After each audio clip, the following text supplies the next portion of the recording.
Bismillahirrahmanirrahim. Assalamualaikum warahmatullahi ta'ala wabarakatuh. Alhamdulillahi rabbil alamin. Wassalatu wassalamu ala rasulina Muhammadin wa ala alihi wa sahbihi ajma'in. Allahumma aghnina bil ilmi wa zayyinna bil hilmi wa akrimna bit taqwa wa jammilna bil afiyati ya arhamar rahimin. Rabbi shrah li sadri wa yassir li amri wa hlul 'uqdatam min lisani yafqahu qawli. Rabbi yassir wa la tu'assir wa tammim bil khair wa bika nasta'in wa la hawla wa la quwwata illa billahil aliyyil azim. Alhamdulillah, tuan-tuan dan puan dirahmati Allah Subhanahu wa taala.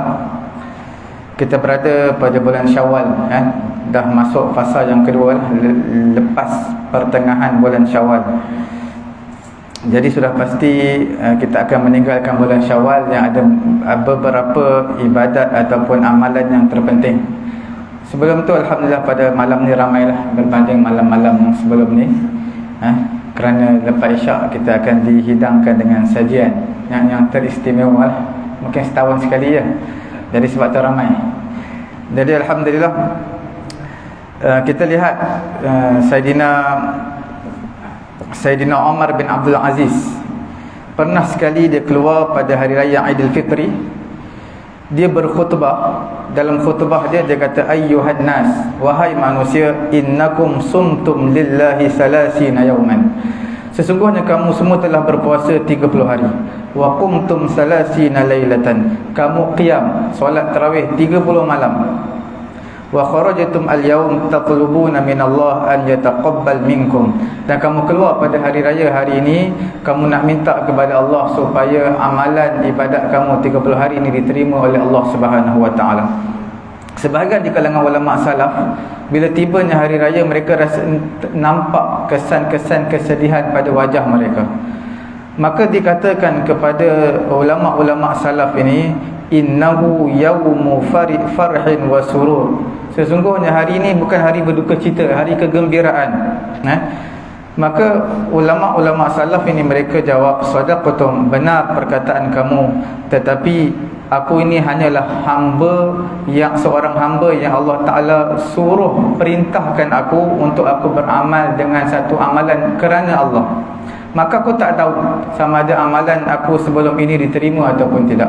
Inilah perkataan sebahagian ulama salaf. Bukan sekadar nampak kesedihan pada wajah mereka, walaupun mereka tahu sepatutnya hari tersebut bukan hari kesedihan, hari kegembiraan, tapi tak dapat dikontrol perasaan mereka. Wahid bin Warad, dia berkata kepada satu kaum, yang mana dia melintasi satu kaum pada hari raya. Dia nampak kaum ini mereka bergembira, bergelak ketawa. Maka Wahid bin Warad kata, in kana haula tuqabbal minhum siyamuhum. Adakah mereka ini sekiranya puasa mereka diterima di sisi Allah, adakah perbuatan orang-orang yang bersyukur seperti ini? Mana mereka gembira, bergelak ketawa pada hari raya. Adakah orang bersyukur perangai dia seperti ini? Sekiranya puasa mereka tidak diterima di sisi Allah Ta'ala, adakah nampak pada perbuatan mereka perbuatan orang-orang yang takut kepada Allah? Kalau mereka diterima amalan, adakah seperti ini perangai mereka, gambaran bersyukur kepada Allah? Kalau puasa mereka tak diterima, adakah itu perbuatan orang-orang yang takut kepada Allah Subhanahu wa taala? Itu kita panggil ulama-ulama terdahulu. Berlalunya bulan Ramadan, satu pemergian yang amat bermakna lah, yang meninggalkan kesan dalam diri mereka. Dan kita juga meninggalkan 10 malam terakhir pada bulan Ramadan, malam yang teristimewa. Sebab sebahagian di kalangan kita mencari-cari bila malam Lailatul Qadar, 21 ke 23 ke. Ada yang sampai melihat kesan-kesan ataupun tanda-tanda Lailatul Qadar. Sebenarnya tanda Lailatul Qadar yang paling besar untuk pengetahuan tuan-tuan puan-puan dirahmati Allah Subhanahu wa taala adalah kesan pada diri kita. Tak perlu kita tengok kesan kat luar. Kesan diri kita. Kalau selepas Ramadan keluar memberi kesan yang baik, berubah diri daripada tidak baik menjadi baik, daripada baik menjadi lebih baik, maka itulah sebenarnya kita mendapat Lailatul Qadar. Tapi kalau tak ada kesan, maknanya kita tak dapat Lailatul Qadar lagi tu. Lailatul Qadar bukan macam hari Jumaat. Sebagai orang dia cari Lailatul Qadar, cari malam mana. Lailatul Qadar ni malam ganjil. Bila malam ganjil, mana-mana malam ganjil yang Allah tetapkan, bermula daripada malam tersebut maghrib sampailah azan subuh. Sebelum pada azan subuh lah, itulah dipanggil sebagai mana-mana amalan, doa, semua sedekah ataupun baca Quran dianggap sebagai ibadat Lailatul Qadar, lebih berharga, lebih baik daripada 1000 bulan. Dia tak sama hari Jumaat. Hari Jumaat ada satu waktu yang kita berdoa akan dimustajabkan oleh Allah Ta'ala. Kita kena cari waktu tu, sama ada di antara dua khutbah Jumaat, ataupun sebelum azan Jumaat, ataupun sebelum maghrib berlalunya hari Jumaat. Kita kena cari lah. Kita tak tahu yang mana satu Allah Ta'ala sembunyikan, rahsiakan perkara tersebut. Lailatul Qadar juga rahsia, tapi rahsia tu bukan minit ataupun saat, tapi dia sepanjang malam. Sebab tu kita baca surah Inna anzalnahu fi lailatul qadr salamun hiya hatta matla'il fajr. Salamun hiya, sejahtera Lailatul Qadar tersebut hatta matla'il fajr. Sampai bila? Sampailah matla'il fajr, terbit fajar, sampai azan subuh lah. Saya nak sentuh beberapa perkara ataupun faedah kita berpuasa bulan Ramadan sebelum ini. Sudah pasti bulan Syawal kita nak mengimbau kembalilah Ramadan yang telah lalu. Kita lihat ada beberapa perkara yang saya nak tekankan di sini. Di antaranya, puasa 6 hari di bulan Syawal selepas daripada Ramadan, maka dituntut untuk berpuasa. Man shoma Ramadan summa atba'ahu sittan min Syawal. Diiringi 6 hari di bulan Syawal. 6 hari puasa di bulan Syawal tak sama puasa sebulan bulan Ramadan. Sebab apa tak sama? Puasa bulan Ramadan kita rasa ringan. Berat tu pada awal-awal, hari pertama, kedua, ketiga rasa berat lah. Tapi dah straight puasa, tak rasa berat. Kemudian kita tengok pula tak ada kedai buka, jarang-jarang sangat kedai buka lah, tambah-tambah waktu siang. Kemudian semua tak ada makan, tak ada minum. Kadang-kadang kita nak makan, nak minum, dan kita rasa biasa. Tak ada rasa macam tak ada rasa lapar apa-apa, tak ada rasa letih. Sikit-sikit letih biasalah, sebab semua puasa. Tapi bulan Syawal ini dia agak berat, sebab kedai dah start buka lah pagi. Lepas subuh dah buka, sebelum subuh pun dah buka dah. Kemudian bila weekend nak puasa ni, masuk dengan open house lagi, jemputan sanak saudara yang terdekat ajak datang rumah. Jadi perkara yang agak berat untuk kita berpuasa. Mana halangan ataupun rintangan yang datang tu lebih mencabar. Ada yang puasa separuh hari je. Tak apa, dia kata bulan Syawal banyak lagi, tapi puasa buka bila dia nak habis. Kemudian perkara yang kedua, puasa bulan Syawal dan bulan Syaban ini ulama kata seperti mana puasa sunat rawatib. Sebab Syaban sebelum Ramadan, puasa sunat. Sebab Nabi banyak puasa bulan Syaban. Sebagai riwayat kata Nabi puasa penuh bulan Syaban. Kemudian selepas Ramadan dipanggil puasa Ba'diyah. Tadi Qabliyah Syaban, ni puasa Ba'diyah, iaitu puasa bulan Syawal. Jadi nak menggambarkan puasa rawatib ni, Qabliyah Ba'diyah, sebelum selepas ni sama seperti mana semayang lah, ada sunat Qabliyah Ba'diyah. Apa tujuan dia? Antaranya untuk menampung kekurangan, kecacatan yang ada dalam ibadat fardu kita.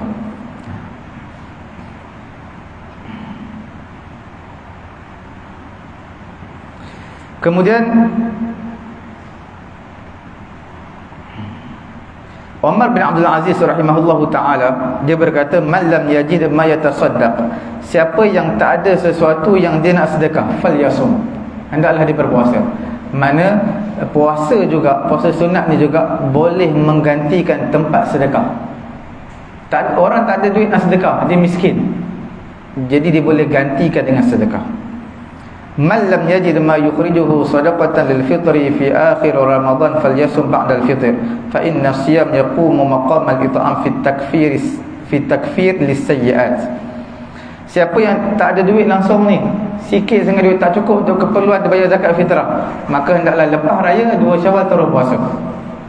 Orang yang miskin dia mudah untuk berpuasa lah, sebab tak ada duit. Dan berpuasa tersebut sebenarnya ulama kata berada di tempat memberi makan kepada manusia, kerana memberi makan kepada manusia menghapuskan dosa. Samalah juga berpuasa menghapuskan dosa gitu.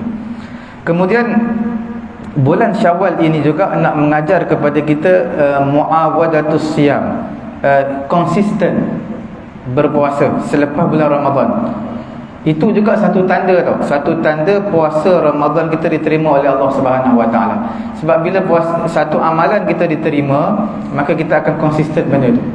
Kalau itulah puasa Ramadan, bila nak jumpa puasa sunat pula tahun depan, itu antara tanda-tanda puasa kita tak diterima oleh Allah. Bukan tak diterima, tapi antara tanda lah.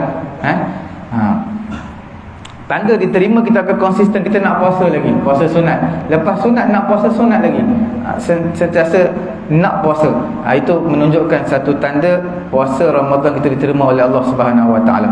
Kerana Allah Subhanahu Wa Taala, apabila Allah terima satu amalan seorang hamba, Allah Taala akan beri taufik kepada dia untuk beramal soleh selepas tu. Kita bila kita sedekah RM10, beri sedekah kepada orang miskin, kepada tabung surau masjid RM10. Kemudian kita nak sedekah lagi lepas tu, bermaksud Allah Ta'ala terima sedekah pertama kita. Allah Ta'ala bila terima sedekah pertama kita, Allah Ta'ala beri taufik kepada kita untuk melaksanakan sedekah yang kedua. Sama juga puasa, bila puasa pertama kita selesai, ada terdetik nak puasa pula sunat pula.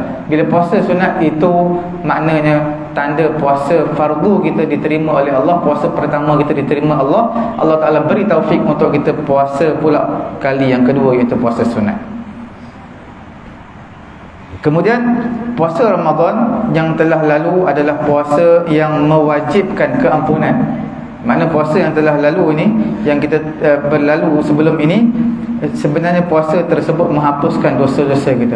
Sebab itu Jibril kata amat malang, 3 golongan. Salah satu daripada 3 golongan ini adalah golongan yang mana, ini hadis ini mengenai dengan Nabi naik satu anak tangga mimbar, tiba-tiba Nabi kata amin. Naik tangga kedua, Nabi kata amin. Naik tangga ketiga, Nabi kata amin. Maka orang tanya kepada Nabi, sebab apa kata amin? Jadi Nabi pun sebutkan salah satu daripada 3 tadi, orang yang sempat bulan Ramadan berpuasa, tapi keluar bulan Ramadan dosa tak diampunkan. Amat malang orang ni. Kemudian sebab apa beruntung orang yang berpuasa Ramadan diampunkan dosa dia? Sebab itulah kita panggil nikmat yang terbesar. Nikmat yang terbesar, kita nak dosa kita diampunkan. Cuma tuan-tuan perlu tahulah, mengenai dosa diampunkan ni banyak cara sebenarnya boleh. Di antaranya buat amalan kebaikan, diampunkan dosa. Sedekah, diampunkan dosa. Ambil wudu pun diampunkan dosa. Banyak sembahyang sunat, diampunkan dosa. Dosa kita dengan Allah lah. Dosa dengan makhluk, kita buat jahat dengan dia, kita mengumpat dia, kena minta maaf dengan dia lah. Kita ambil harta dia, kena pulangkan balik. Kemudian Allah Subhanahu Wa Taala perintahkan hamba-Nya bersyukur di atas nikmat Allah, bersyukur di atas nikmat puasa Ramadan ini dengan menzahirkan zikir kepada Allah. Sebab itu Allah Ta'ala sebut walitukmilul iddata walitukabbirullah. Sempurnakan puasa dengan satu tempoh waktu sama ada 29 ataupun 30 hari. Kemudian walitukabbirullah. Walitukabbirullah apa? Iaitu bertakbirlah kepada Allah. Maksud bertakbir ni zikir. Takbir jenis zikir juga. Jadi selesai satu ibadat, maka disusuli dengan ibadat yang baru menzahirkan, iaitu membesarkan Allah, zikir kepada Allah, bertakbir kepada Allah. Sebab itu lepas sambut raya, lepas puasa, kita akan sambut takbir, iaitu dengan sambut hari raya. Allahu Akbar, Allahu Akbar, Allahu Akbar. sampai Allahu akbar walillahil hamd. Okey. Kemudian di antara nikmat yang di antara ibadat yang penting juga dalam bulan Syawal adalah amalan hamba yang mendekatkan diri kepada Allah Subhanahu Wa Taala pada bulan Ramadan yang lalu tidak akan terputus dengan berlalunya Ramadan. Maknanya momentum Ramadan kita bawa kepada bulan yang berikutnya, iaitu bulan Syawal.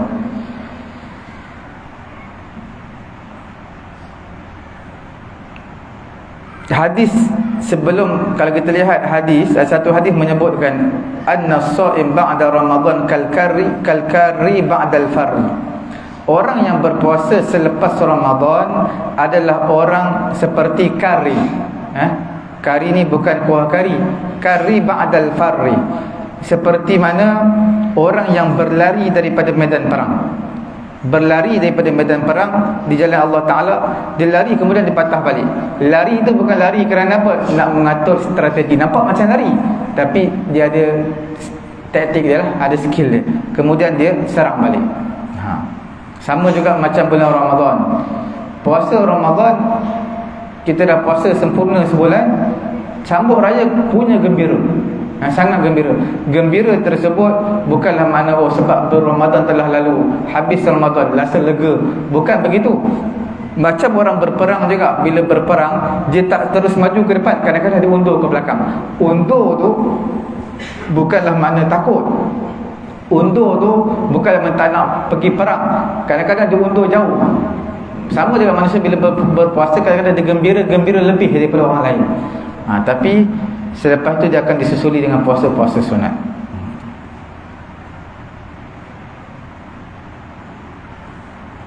Ahabbul a'mal ila Allah al-halul murtahil. Hadis riwayat Imam Tirmizi. Ditafsirkan dengan orang yang baca Quran, lepas khatam Quran, apa yang dia nak baca? Halla irtahala. Kullama halla irtahala. Kita baca, lepas baca daripada juzuk pertama sampailah juzuk 30. Kemudian kita baca 3 qul yang akhir tu. Sampai 3 qul sampai minal jinnati wan nas. Habis. Kemudian kita baca doa terus. Tak, kita tak baca doa. Kita baca ulang balik Al-Fatihah. Bismillahirrahmanirrahim. Alhamdulillahirabbil alamin sampai waladdallin. Kemudian kita baca doa. Tak, kita baca Bismillahirrahmanirrahim. Alif lam mim. Dzalikal kitabu la raiba fihi hudal lil muttaqin sampai wa ulaika humul muflihun. Kemudian baru kita baca doa. Sebab apa? Habis saja kullama halla irtahala. Sebab apa? Habis minal jinnati wan nas, baca Al-Fatihah, baca Alif Lam Mim. Baca Alif Lam Mim 5 ayat. Sebab nak bagi tahu kepada kita setiap kali habis terus start. Setiap kali habis terus start. Bukan Ramadan dah habis, kita dah khatam Quran, sekarang ni 3 bulan lagi baru baca Quran. Tak, habis terus start. Habis terus start. Itu maksud halla irtahala. Sebab tu bila kita khatam Quran tak terus baca doa, tapi kita nak ambil nak mengajar kepada kita, Nabi ajar baca Al-Fatihah, baca Alif Lam Mim.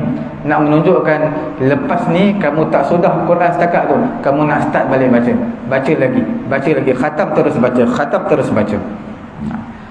Ulama dulu mereka khatam, mereka akan bagi orang makan, bagi kurma, bagi manisan, buat air, bagi makan, nak menunjukkan tanda kesyukuran khatam Quran. Kemudian pernah ditanya kepada Aisyah radhiyallahu taala anha, hal kana nabi yakhussu yawman min al-ayyam? Ada tak Nabi SAW dia ibadat, dia khususkan satu hari daripada hari-hari yang lain? Jadi tak hari terkhusus untuk Nabi? Maka Aisyah jawab, la, tidak ada. Kana amaluhu dimatan. Amalan Nabi ni konsisten, berterusan istiqamah. Maka Aisyah katakan Nabi SAW la yazidu fi Ramadan wala ghairuhu ala 11 raka'atan. Sebab tu Nabi SAW selalu nanti sembahyang, Nabi tak tambah pada bulan Ramadan ke tak bulan Ramadan ke 11 rakaat. Aisyah kata. Ini menunjukkan bulan Ramadan pun sama, bulan tak Ramadan pun sama. Cuma tuan-tuan jangan nak pula tarawih kita buat 11 rakaat sebab ikut sunnah. Tuan-tuan ikut sunnah kan ikut sunnah betul-betul. Sembahyang macam Nabi, qiyam Nabi lama qiyam Nabi. Kadang-kadang satu surah Baqarah habis. Kemudian rukuk sama panjang dengan qiyam. Kemudian sujud sama panjang dengan rukuk baru sama. Baru nak sembahyang 11 rakaat ikut sunnah Nabi. Tapi bila ambil angka je 11, tapi dari segi kualiti tak ikut Nabi, ikut angka je. Bila ikut angka je, kita tak boleh kata ambil 11 lah, tinggalkan 20. Jadi kita nak buat 20 boleh, nak buat 11 boleh, termasuk witir lah. 8 rakaat iaitu 11 termasuk witir. Boleh, tak jadi masalah. Cuma ikut kesesuaian tempat lah. Ikut kesesuaian tempat surau ataupun jemaah surau ataupun jemaah masjid tersebut. Ada yang 11, cuma 11 Nabi ni panjang. Saidina Umar dia buat 20. Saidina Umar zaman dia perintahkan 20 rakaat, tapi pendek-pendek sikit lah, jangan panjang macam zaman Nabi.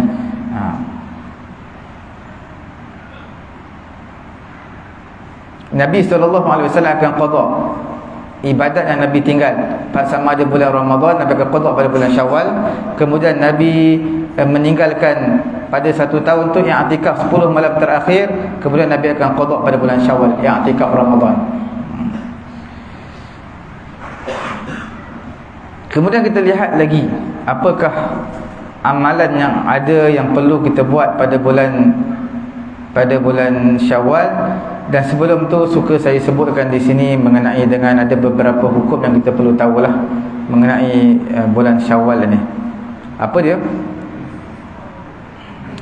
Kita dalam semangat untuk melaksanakan puasa sunat. Sunat apa tu? Sunat Syawal.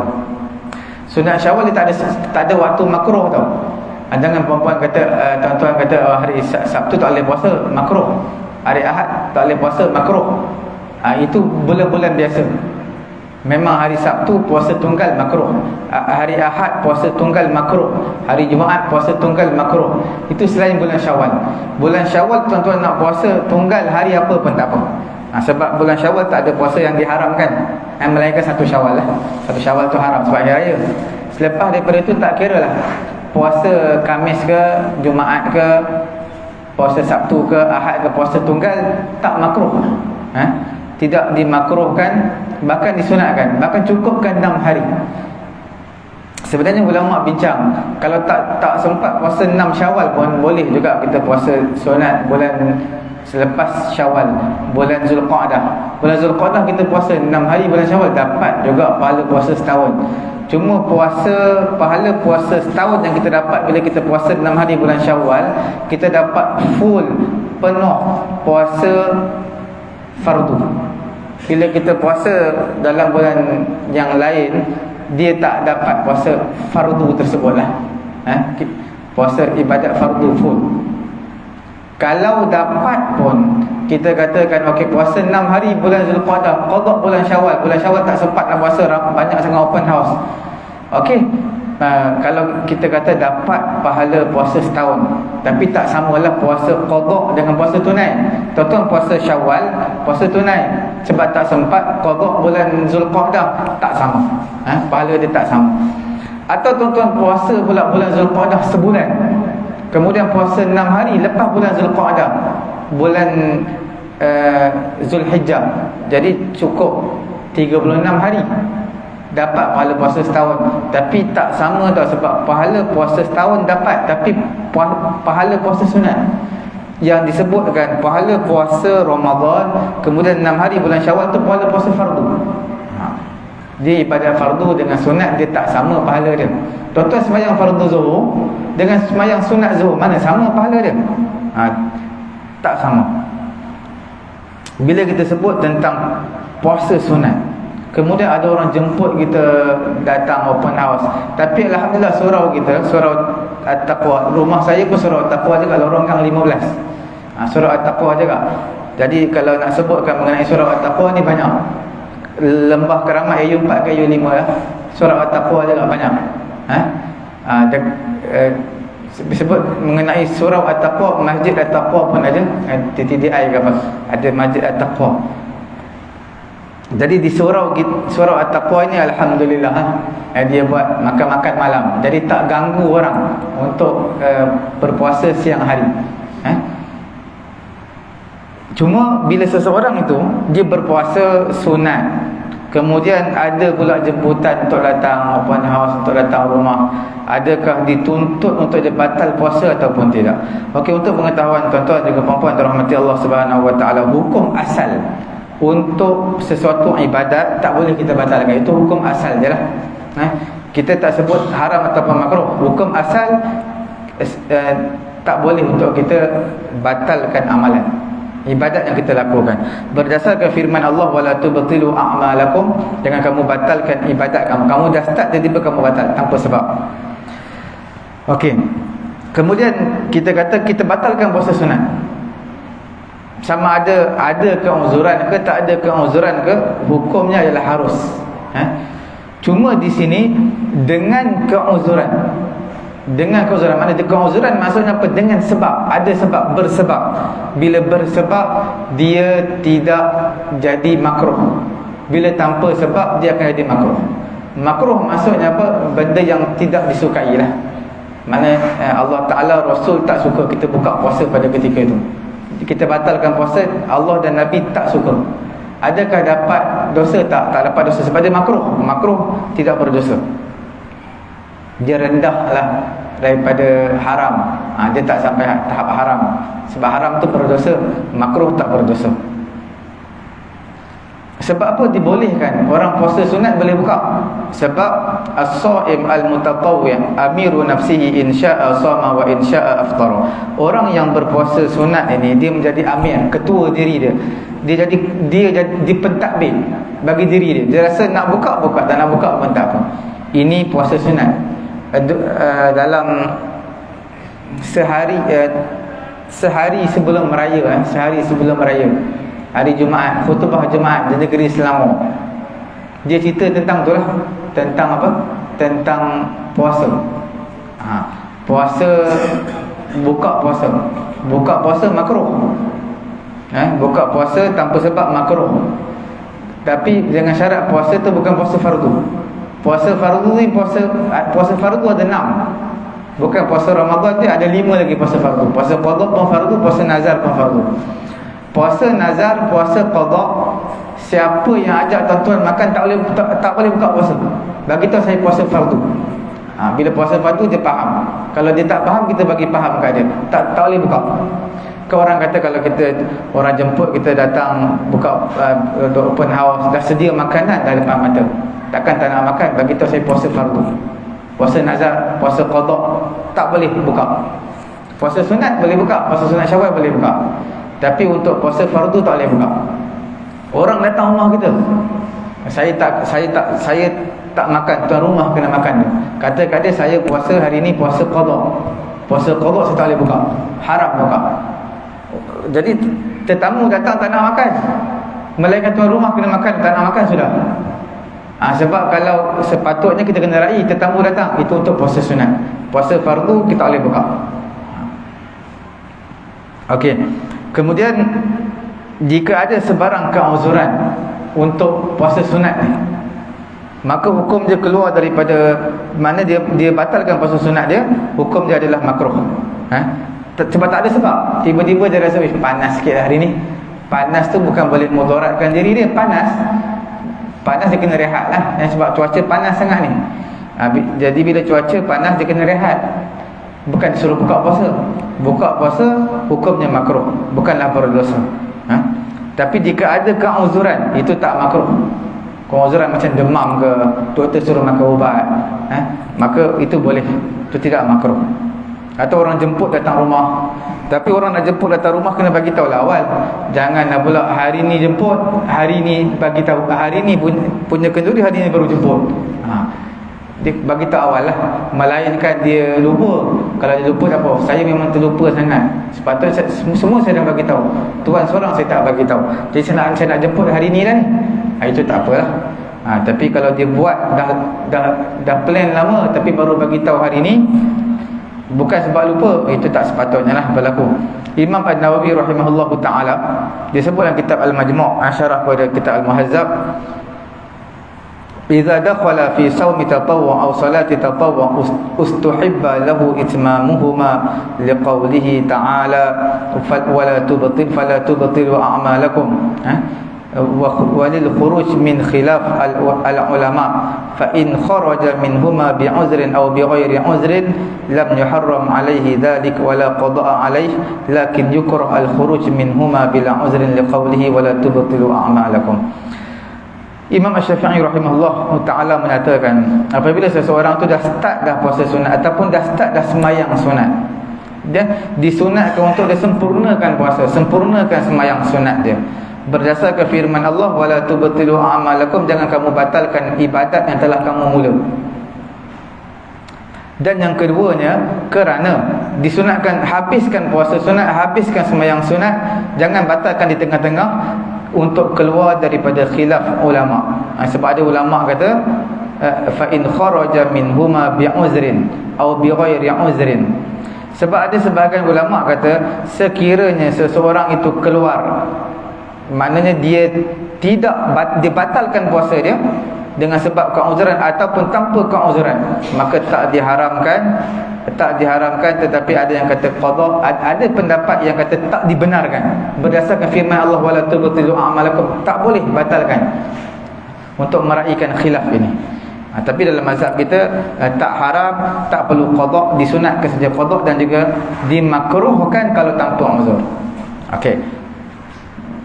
Kemudian apa yang terlebih afdal bagi orang yang mengerjakan puasa sunat ini? Buka puasa untuk memuliakan tetamu ataupun orang jemput dia datang rumah, apa yang terbaik bagi dia untuk dia buat?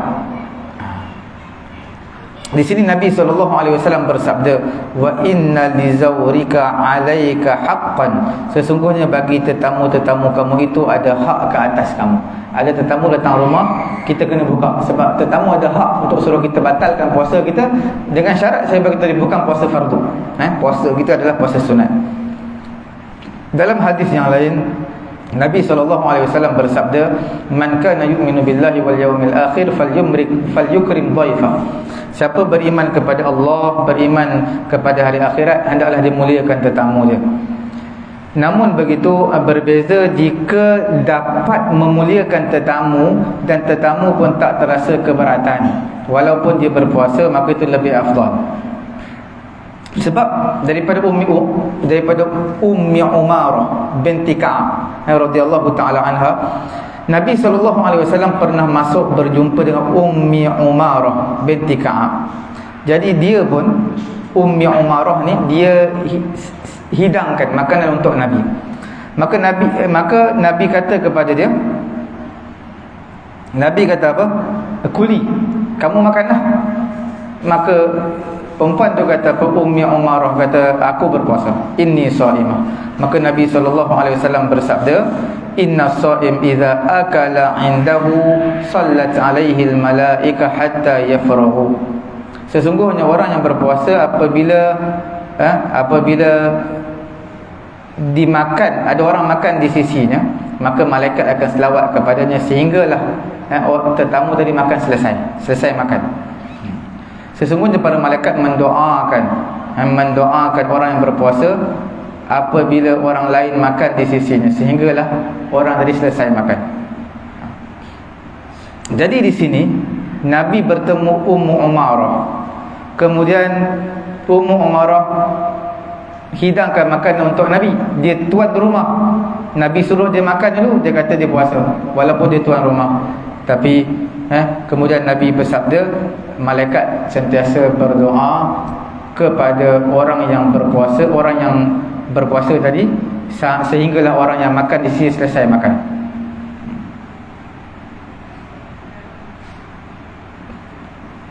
Okey.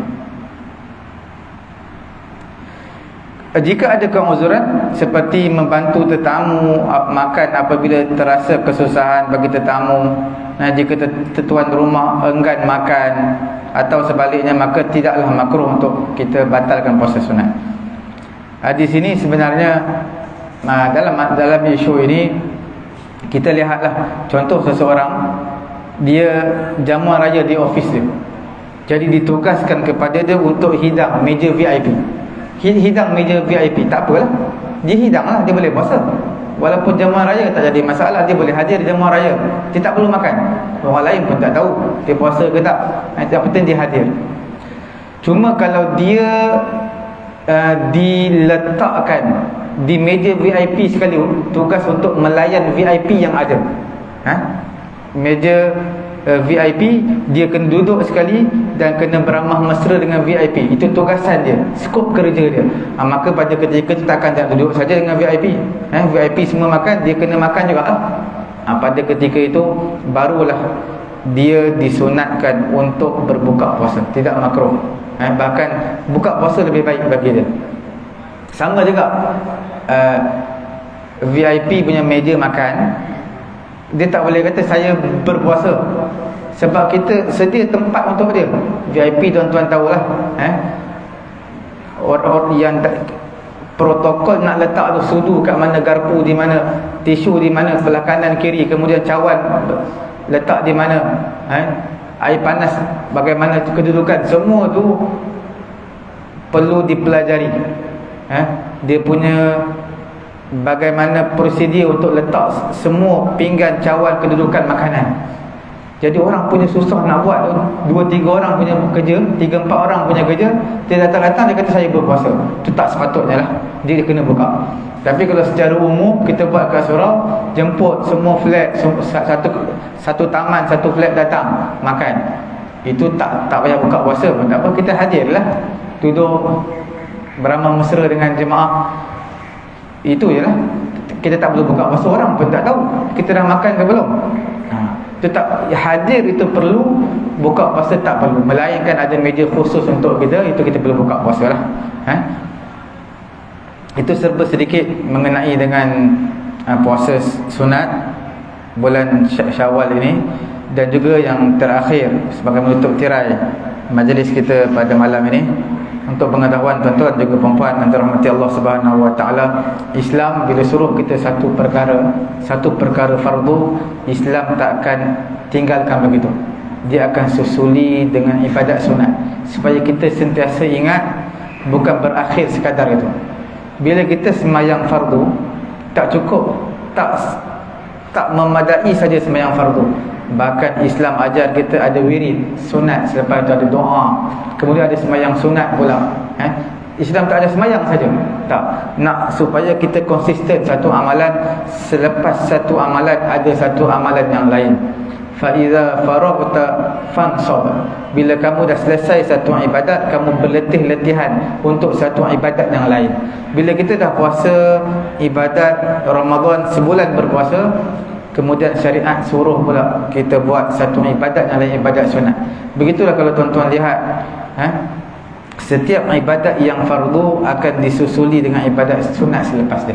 Supaya Islam nak ajar, jangan kamu tinggal, jangan sekadar itu saja kamu buat, bahkan disusulilah dengan ibadat-ibadat yang lain.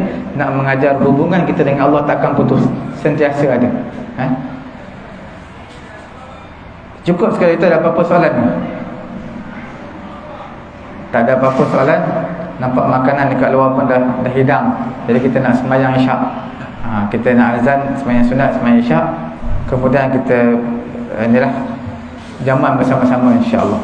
Cukup sekadar itu dulu. Semoga Allah Taala beri kefahaman kepada saya, kepada tuan-tuan. Subhanallahumma wa bihamdihi, subhanakallahumma wa bihamdika, asyhadu an la ilaha illa anta, astaghfiruka wa atubu ilaik. Bismillahirrahmanirrahim. Alhamdulillahi Rabbil Alamin, wassalatu wassalamu ala rasulina Muhammadin wa ala alihi wa sahbihi ajma'in. Allahumma aghnina bil ilmi wa zayyinna bil hilmi wa akrimna bit taqwa wa jammilna bil afiyati ya arhamar rahimin. Rabbana atina fid dunya hasanah wa fil akhirati hasanatan wa qina adzaban nar. Wa sallallahu ala sayyidina Muhammadin wa ala alihi wa sahbihi ajma'in. Alhamdulillahi rabbil alamin. Taqabbalallahu minna wa minkum.